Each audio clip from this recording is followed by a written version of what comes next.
बच्चों अभी हमने लास्ट वीडियो के अंदर कुछ डेफिनेशंस जो है यानी थर्ड चैप्टर जो है हमारा उसका हम लोगों ने इंट्रोडक्शन देखा, जिसके हम लोगों ने अंदर देखा कि अनुवांशिकी क्या होता है, फिर हम लोगों ने क्या देखा कि अनुवांशिकता क्या होता है, उसके बाद हम लोगों ने देखा कि वंशागति की डेफिनेशन क्या होती है और ग्रेगर जॉन मेंडल जो है वो कौन थे। ठीक है, तो अब देखो ग्रेगर जॉन मेंडल जो है उनको हमने क्या बोला, उनको हमने अनुवांशिकी के जनक बोला। अनुवांशिकी क्या थी? विज्ञान की वह शाखा जिसमें हम लोग क्या करते हैं, दो वर्ड याद रखने, जीवों में पाई जाने वाली विभिन्नता और अनुवांशिकता के बारे में पढ़ते हैं, यानी कैसे लक्षण पेरेंट से जनक में जाते हैं और जो एक ही पेरेंट की संतति होती है वो एक दूसरे से कैसे अलग होती है ना, दिखने में एक जैसी होनी चाहिए थी लेकिन नहीं होती है ना, तो उसके बारे में हम लोग पढ़ते हैं। तो वो विज्ञान की भाषा या विज्ञान की शाखा सॉरी क्या कहलाती है, अनुवांशिकी कहलाती है। ठीक है, उसके बाद है मेंडल का जन्म, अनुवांशिकी के जनक है, जन्म हुआ था 22 में 1800 और 1884 में उनकी मृत्यु हुई थी। ठीक है, उन्होंने जो 3 नियम दिए थे अनुवांशिकी के वो अभी हम लोग देखेंगे कि कौन कौन से नियम थे और क्या क्या था, लेकिन फिर भी उन्होंने अपने जो एक्सपेरिमेंट किए थे 7 साल तक, है ना, पादरी रहे थे जो ब्रून शहर था वहां पर चर्च के अंदर, तो उन्होंने किस पे, उद्यान मटर पे, वनस्पतिक नाम क्या बताया था मैंने, पाइसम सटाइवम, तो पाइसम सटाइवम पे उन्होंने क्या किया था, 7 साल तक एक्सपेरिमेंट किया। उसके बाद उन्होंने क्या दिए थे, अनुवांशिकी के नियम दिए थे, इसीलिए उन्होंने उनको अनुवांशिकी के क्या कहा जाता है, जनक कहा जाता है। अब मेंडल क्यों सक्सेसफुल हो गए, ये 3 नियम आज भी चल रहे हैं, ये 3 नियम, प्रभाविता का नियम, ठीक है, स्वतंत्र अभ्युहन का नियम, युग्मकों की शुद्धता का नियम, या जिसको हम बोलते हैं पृथक्करण का नियम। ठीक है, तो ये जो 3 नियम उन्होंने दिए, ये नियम जो है वो क्यों दे पाए, क्या ऐसे कारण थे, सीधा क्वेश्चन आता है, 3 पॉइंट दे रखे हो, तीनों के तीनों आपके क्या है, एग्जाम में आ जाते हैं कि मेंडल की सफलता के कारण बताइए, सीधा क्वेश्चन आता है, 3 नंबर में आता है। ठीक है, तो पहला कारण था मेंडल ने एक समय में एक लक्षण की वंशागति का अध्ययन किया, जैसे कि सपोज ऊंचाई ली उसने पादप की ऊंचाई के 2 रूप होते हैं, लक्षण एक हो गया, लक्षण क्या है ऊंचाई, और रूप क्या हो गए इसके 2, या तो क्या होगा लंबा या फिर क्या होगा बोना। ठीक है, ये 2 रूप होते हैं एक लक्षण के, है ना, तो एक समय में एक ही लक्षण लिया, ऐसे नहीं कि लंबाई को भी चला लिया, ठीक है, फिर और कुछ साथ में करने लग गया, तो एक समय में एक लक्षण की वंशागति का अध्ययन किया, यानी एक लक्षण कैसे पेरेंट से बच्चों में जा रहा है उस चीज का अध्ययन किया, इसलिए वो सफल हुए। ठीक है, फिर है, अब मेंडल ने अपने प्रयोग से प्राप्त सभी आंकड़ों को सावधानी पूर्वक सांख्यिक रूप से समझाया, मतलब जो भी उन्होंने एक्सपेरिमेंट किया, ठीक है, अब कोई भी आप प्रयोग करोगे, प्रयोग करने के बाद आप कुछ ना कुछ तो रिजल्ट मिलेगा आपको उसके लिए, है ना, तो जो भी प्रयोग उसने किया और उस प्रयोग को करने के बाद जो भी उनका रिजल्ट आया, जो भी उनको कैलकुलेशन प्राप्त हुई, लाइक आप भी क्या करोगे, 2+2 कर रहे हो तो आंसर तो आएगा 4 तो आएगा ना, तो सेम वैसे उसने 7 साल तक एक्सपेरिमेंट किया और जो भी एक्सपेरिमेंट, जो भी प्रयोग करने के बाद जो जो चीजें उसने देखी, जो जो रिजल्ट उसके पास आया, उसने उसका रीजन दिया और गणितीय के रूप में यानी सांख्यिक के रूप में यानी मैथ के रूप में उसने क्या किया, उन आंकड़ों को सावधानी पूर्वक बताया कि ये कैसे कैसे हुआ, है ना, इसलिए भी वो सक्सेसफुल हुआ। फिर उसके बाद मेंडल ने अपने प्रयोग के लिए पादप का चुनाव सावधानी पूर्वक किया, ये सबसे बड़ा इंपॉर्टेंट फैक्ट है ना, कि उन्होंने जो पादप चुने वो ढंग से चुने। अगर सपोज करो आप क्या करते हो, कोई एक एग्जांपल लेती हूँ, चाय बनाना आपका मोटो है, ठीक है, चाय बनाने के लिए अगर आप चाय और चीनी ही नहीं ले रहे हो तो चाय पॉसिबल है बनाना, नहीं है ना, तो सेम चीज है कि एक्सपेरिमेंट कर रहे हैं, लेकिन अगर जो चीज चाहिए उस एक्सपेरिमेंट को करने के लिए वही हम ढंग से नहीं लेते हैं तो क्या हमारा जो प्रयोग है वो सक्सेसफुल हो पाएगा, नहीं। तो मेंडल का सबसे बड़ा फैक्ट यही था कि उन्होंने जो पादप चुना वो बड़े सावधानी पूर्वक चुना, और वो पादप था क्या, मटर का पादप चुनना। ठीक है, अब क्वेश्चन सीधा ये दूसरा क्वेश्चन बनता है बेटा, सीधा सीधा क्वेश्चन बनता है दूसरा कि मटर पादप का चुनाव क्यों किया, या फिर क्वेश्चन वो पूछ सकता है कि मटर पादप का चुनाव किया इसीलिए वो सफल हुए, कारण बताइए, है ना, तो मटर पादप का जो चुनाव किया वो क्यों किया, तो सीधा सीधा ये 3-4 पॉइंट है आपको पूछे जा सकते हैं। 3 नंबर 4 नंबर में आता है आजकल ये चैप्टर, है ना, तो 4 नंबर में पूछ सकता है। तो उसने अपने एक्सपेरिमेंट के लिए कौन सा चुना था, गार्डन पी जिसको हम बोलते हैं, उद्यान मटर जिसका वानस्पतिक नाम है पाइसम सैटाइवम, है ना, तो उसको उसने क्या किया था, चूज किया था, किसके लिए बेटा, अपने प्रयोग के लिए। ठीक है, अब मटर पादप का चुनाव करना ये उसके लिए बड़ा सार्थक हुआ था, उसकी वजह से वो सक्सेसफुल रहा। तो ऐसे क्या क्या चीजें हैं जो उसने मटर का ही पादप चुनाव किया होगा, कोई और ही ले लेता, है ना। तो मटर में कुछ स्पेसिफिक विशेषताएं थी, उसकी वजह से उसने क्या किया, मटर पादप का क्या किया है चुनाव। शायद आपको दिख नहीं रहा होगा, मैं थोड़ा सा कैमरा मूव कर रही हूँ, है ना। हाँ, तो अभी देखो, सबसे पहले मटर एक वर्षीय पादप है, इसलिए कई पीढ़ियों का अध्ययन आसानी से किया जा सकता है। मटर जो है हर साल आपको क्या होगा, सर्दियों के टाइम आते हैं मटर, है ना, खाते हो आप लोग, है ना। तो जो है मटर जो है वो एक वर्षीय पादप है, यानी इस साल होगा, अगले साल वापस आ जाएगी उसकी, एक साल में उसका जीवन चक्र पूरा हो जाता है ना। तो हर साल क्योंकि उसकी क्या आती है, नई पीढ़ी, नई फसल आती है, इसलिए इसको क्या कहा है, एक वर्षीय पादप क्या है हम लोगों ने कहा है। तो एक वर्षीय पादप होने की वजह से कई पीढ़ियों का 7 साल तक, अगर मटर की जगह कुछ और चुनता तो 7 की जगह उसको क्या लगता, 14 साल लगते, कि इस बार उसने किया, फिर 2 साल बाद अगर फसल आती है तो 2 साल बाद नई पीढ़ी का अध्ययन करेगा, नहीं, है ना। तो एक बार, एक साल में हर साल मटर नया उगाया जा सकता है, इसलिए एक साल उसका जीवन चक्र होता है, इसलिए एक वर्षीय पादप होने की वजह से कई पीढ़ियों तक उसका क्या किया गया, अध्ययन किया गया।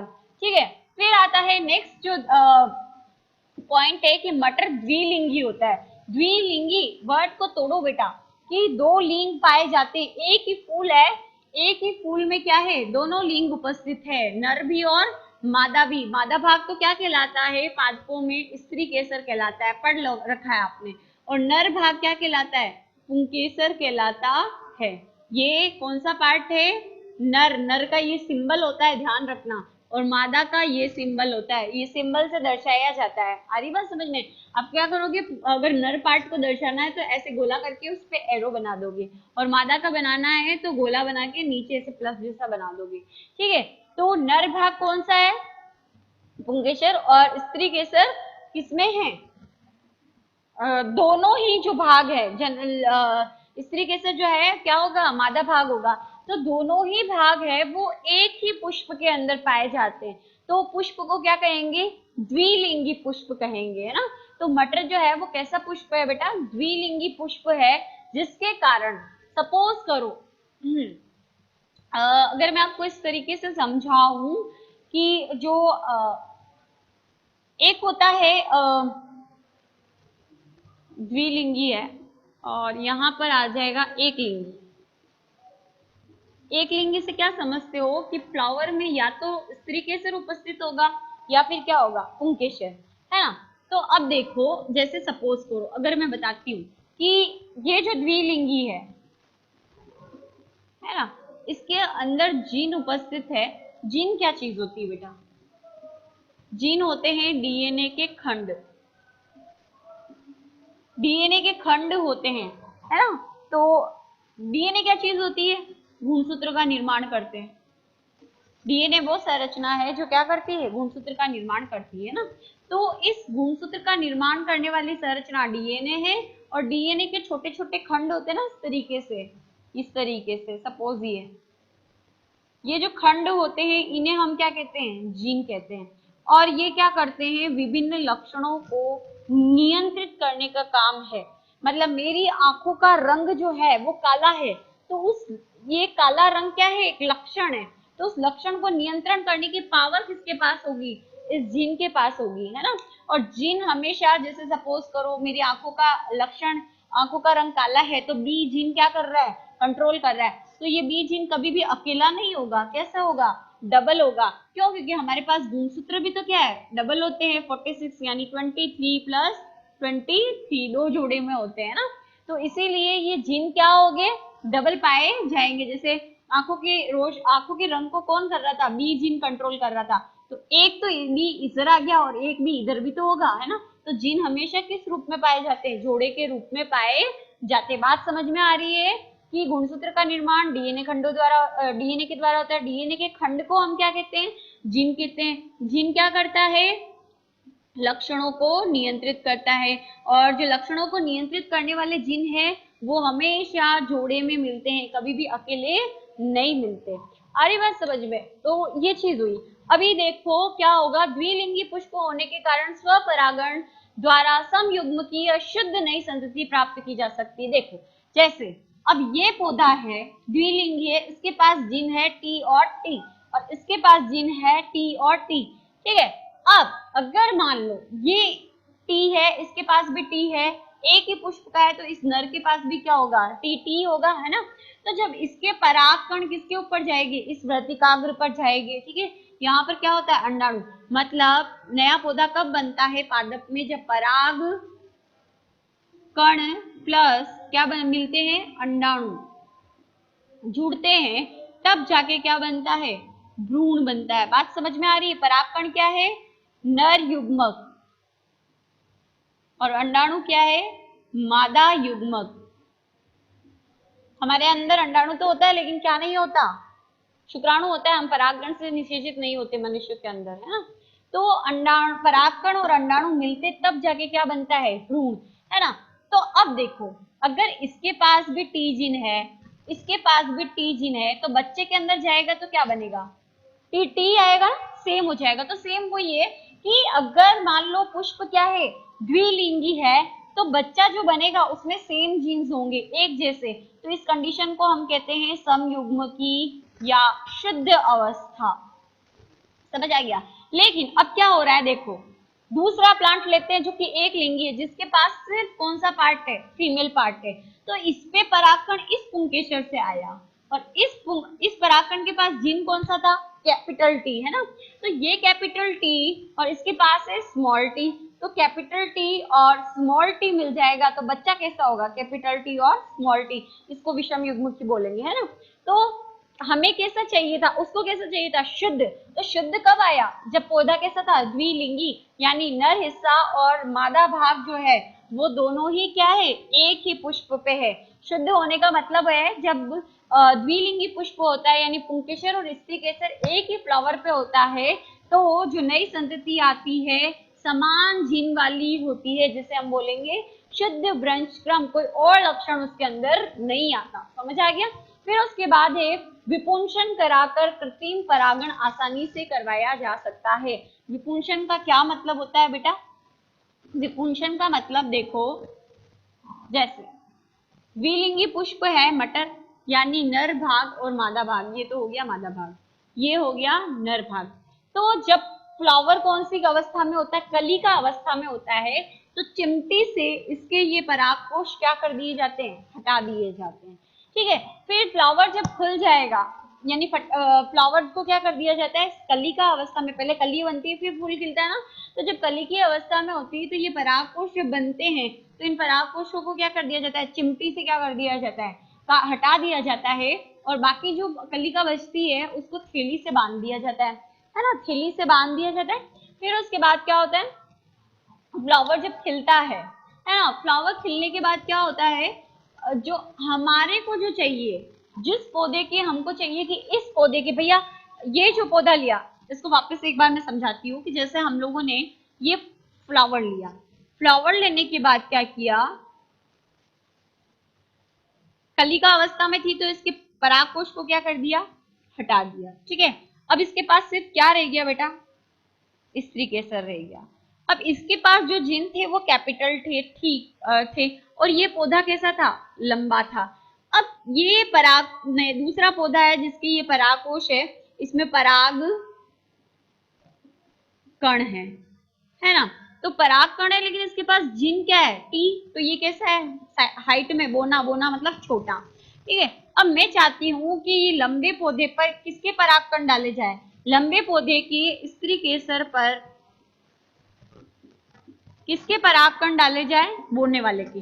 तो इस पे मैं क्या करती हूँ? पहले इसके पुंकेसर को हटा देती हूँ, फिर ये जब खिल जाता है तो इस वाले दूसरे पौधे के, यानी ये जो बी प्लांट है, इसके परागकण लेकर किस पे डाल देती हूँ? इस वाले पर। तो अब मेरे को क्या होगी, नए लक्षण वाले क्या होगी, संतति प्राप्त होगी। तो मैं इसके परागकण लेके जब डालूंगी और उसके बाद उसको थैली से कवर कर दूंगी, ताकि क्या होगा, कोई अन्य जो है परागकण इसके ऊपर नहीं आ सके, है ना। तो इस तरीके से इस क्रिया को क्या बोला जाता है, विपुंसन। पराग, एक पौधे के पराग कोश को क्या करना, पुंकेसर को निकाल देना चिमटी से, फिर अपने को जो चाहिए वो परागकण उसके ऊपर डाल देना, ठीक है, और फिर उसको थैली से कवर कर देना। तो कृत्रिम परागण कहते हैं विपुंसन के द्वारा। ये जो क्रिया हम अपनी मर्जी से करवा रहे हैं, नेचुरल तरीके से नहीं हो रही। नेचुरल तरीके से तो ये तब होती है जब इसी का स्त्री केसर होता है और इसका ही पुंकेसर होता है, लेकिन इसके पुंकेसर को तो हमने हटा दिया है ना। तो ये कृत्रिम परागण होता है। कृत्रिम परागण हम इजीली करवा सकते हैं इस प्लांट में। फिर आता है लास्ट, विप्रयासी लक्षणों का पाया जाना। ये विप्रयासी लक्षण क्या होते हैं बेटा, जैसे कि अलग अलग लक्षण होते हैं। मटर के पौधे में लगभग 7 लक्षण थे। तो पहला लक्षण हम देखते हैं जैसे कि लंबाई। लंबाई हो गया एक लक्षण, लेकिन इसके रूप कितने हैं, 2। या तो व्यक्ति कैसा होगा, लंबा, या होगा बोना। समझ में आ गया। तो लंबाई एक लक्षण हो गया और इसका विप्रयासी रूप क्या हो गए, लंबा और बोना, ठीक है। इसके अलावा उसने जो देखे और भी कुछ थे, तो टोटल कितने लिए, 7 लिए। जैसे कि सपोज करो, मैं और समझाती हूँ, बीज का रंग, बीज का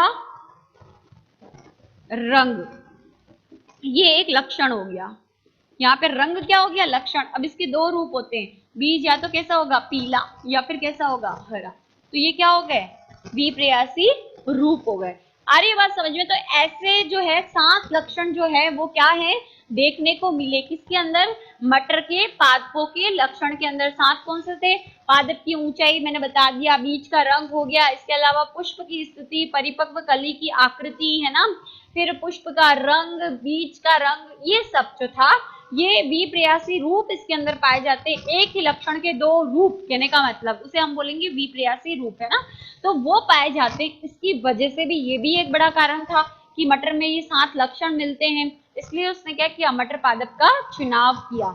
लेकिन मैंने आपको रीजन अभी लास्ट वीडियो में बताया कि डार्विन जो है उसने विभिन्न जातियों की उत्पत्ति कैसे होती है वो उस टाइम बता रहा था। डार्विन ने अपनी थ्योरी दी थी, है ना, प्राकृतिक वर्ण का सिद्धांत जिसको बोलते हैं, तो वो डार्विन ने दी थी। तो जो भी वैज्ञानिक थे उसके ऊपर ज्यादा ध्यान दे रहे थे, है ना। फिर उसके बाद है कि ये दर्शन शास्त्री था, इसलिए लोगों ने इसके ऊपर ध्यान नहीं दिया कि दर्शन शास्त्री, बायोलॉजी पादरी, ये क्या बताएगा एक्सपेरिमेंट करके, है ना। तो लोगों ने ध्यान नहीं दिया। फिर उसके बाद नेक्स्ट है मैथ्स डाल दी थी, आंकड़े बताए, जो भी उसने अपने रिजल्ट बताया वो मैथमेटिकल रूप में बताया। तो बायोलॉजी वालों को मैथ्स थोड़ी वैसे भी कम आती है ना। तो इसीलिए जो वैज्ञानिक है उन लोगों ने इसकी एक्सपेरिमेंट्स के ऊपर ध्यान नहीं दिया, और इसने जो भी काम किया था उतना प्रमोट नहीं हो पाया जितना होना चाहिए था। लेकिन फिर 35 साल बाद, क्या, कितने साल बाद, 35 साल बाद 3 वैज्ञानिक आए थे, call Correns, Hugo de Vries और शेरमेक।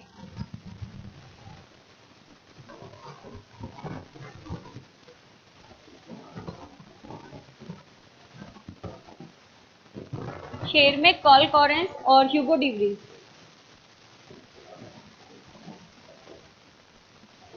सीधा क्वेश्चन है बेटा 1 नंबर का, कि किन वैज्ञानिकों ने जो है मेंडल के कार्य की पुनर्खोज की, मतलब किन्होंने वापस एक्सपेरिमेंट किया और किन्होंने बताया कि नहीं भाई 35 साल बाद जो मेंडल जी मर गए 1884 के अंदर, वो जो मरे हैं, वो जो एक्सपेरिमेंट करके मरे हैं वो बहुत सही है, उन्होंने जो बताया।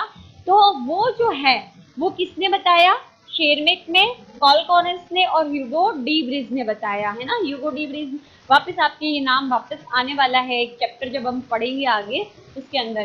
तो इन्होंने क्या की, पुनर्खोज की, इन्होंने वापस से एक्सपेरिमेंट किए, फिर उन्होंने पाया कि भैया मेंडल ने जो काम किया वो बिल्कुल सही है। फिर उन्होंने बताया तो लोगों ने जाना, हाँ भाई जो मेंडल बता के मरा है बेचारा वो बहुत सही बता के मरा है। तो उसके बाद फिर क्या हुआ, मेंडल के काम को लोगों ने जाना, समझा वैज्ञानिकों ने, और फिर जीव विज्ञान की एक नई शाखा बन गई, वो है अनुवांशिकी, है ना। तो अब जो है मेंडल के जो 3 नियम है, पहला नियम है प्रभाविता का नियम, है ना, कि युग्मकों की शुद्धता का नियम, और तीसरा है स्वतंत्र अपव्यूहन का नियम। तो ये 3 नियम हमको क्या करने पढ़ने, और ये नियम जो दिए वो कहाँ कहाँ यूजफुल है, ये हम लोगों को क्या करना है नेक्स्ट वीडियो में पढ़ना है।